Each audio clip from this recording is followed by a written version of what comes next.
Beberapa waktu belakangan ini, publik dihebohkan dengan riset Institut Teknologi Bandung (ITB) dan Badan Meteorologi, Klimatologi, dan Geofisika (BMKG) terkait gempa dan tsunami di Pulau Jawa.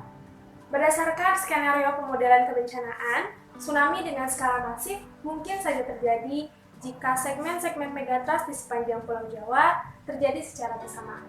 Badan Meteorologi, Klimatologi, dan Geofisika yang mendukung penelitian tersebut menyatakan bahwa tidak perlu panik terhadap wacana ini. BMKG menegaskan bahwa penelitian terkait gempa bumi dan tsunami di Indonesia dilakukan untuk mendukung penguatan sistem mitigasi bencana sehingga bisa mencegah dampak yang akan terjadi terutama pada jatuhnya korban jiwa. Lalu, tahukah kalian apa yang seharusnya kita lakukan sebelum, selama, dan setelah gempa terjadi?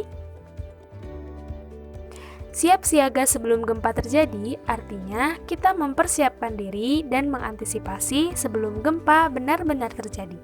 Di antaranya, memperbaiki konstruksi rumah sehingga menjadi tahan gempa, meletakkan lemari menempel secara aman pada dinding, meletakkan barang besar dan berat di dalam lemari di bagian bawah, meletakkan barang pecah belah dan mudah terbakar di bagian bawah dan tertutup, menggantungkan benda berat dan figura jauh dari tempat tidur dan sofa, mengetahui secara teliti jalur keluar masuk bangunan dan jalur evakuasi. Jalur evakuasi haruslah memiliki penerangan yang cukup, bebas dari benda membahayakan dan menghalangi gerak, memiliki tanda dengan warna yang mencolok sehingga mudah dikenali, memiliki akses langsung ke ruang terbuka, dan pintu darurat dapat dibuka dengan mudah ketika panik.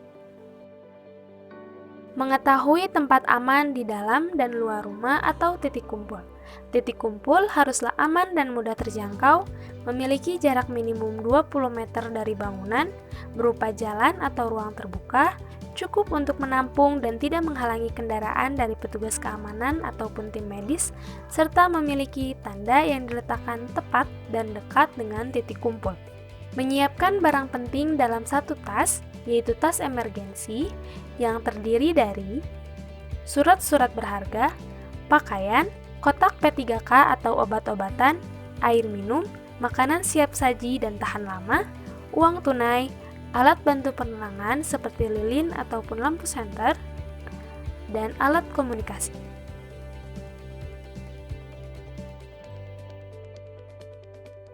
Mengikuti sosialisasi mitigasi bencana dan simulasi bencana gempa, menyiapkan daftar nomor penting seperti TNI, PMI, BPBD, provinsi, kabupaten, kota, polisi, rumah sakit, dan pemadam kebakaran.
Setelah terjadinya bencana gempa, beberapa hal yang perlu kita lakukan adalah tetap waspada jikalau terjadi gempa susulan, berkumpul di titik kumpul dengan tetap menjauhi bangunan rusak, pepohonan, papan reklame, Melakukan pendataan terhadap teman, keluarga, tetangga, dan masyarakat sekitar. Jika ada yang terjebak, minta bantuan kepada petugas keamanan, membantu korban luka, jangan kembali ke rumah sebelum pihak berwenang menyatakan kondisi aman, mendengarkan info dari radio ataupun televisi.